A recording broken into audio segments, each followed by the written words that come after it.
আসসালামু আলাইকুম বন্ধুরা। ইতালি শুধু ফ্যাশন, ফুটবল আর ইতিহাসের জন্য বিখ্যাত নয়। এখানে রয়েছে বিশাল সব ফলের বাগানও। আজকে আমরা দেখব ইতালির মাল্টা বাগানে কাজের অভিজ্ঞতা কেমন।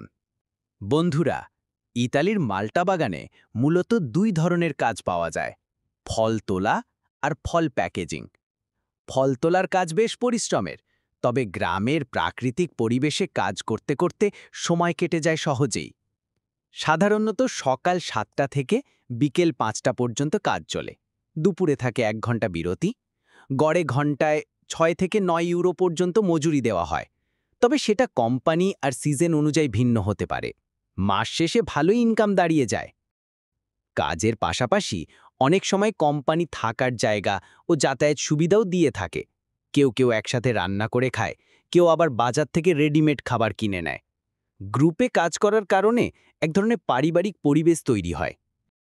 বন্ধুরা, মাল্টা বাগানে কাজ করার সবচেয়ে বড় সুবিধা হলো তাজা পরিবেশ, প্রকৃতির মাঝে থাকা আর তুলনামূলক ভালো মজুরি।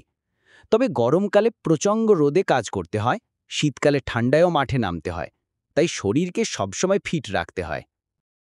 ইতালির মাল্টা বাগানে কাজ শুধু উপার্জনের জন্য নয়, বরং এটা এক জীবন্ত অভিজ্ঞতা, যেখানে প্রকৃতির সাথে মিশে যাওয়া যায়। আপনিও যদি বিদেশে মৌসুমি কাজে যেতে চান, মাল্টা বাগান হতে পারে এক দুর্দান্ত সুযোগ। আজ এই পর্যন্তই। সবাই ভালো থাকবেন। আসসালামু আলাইকুম।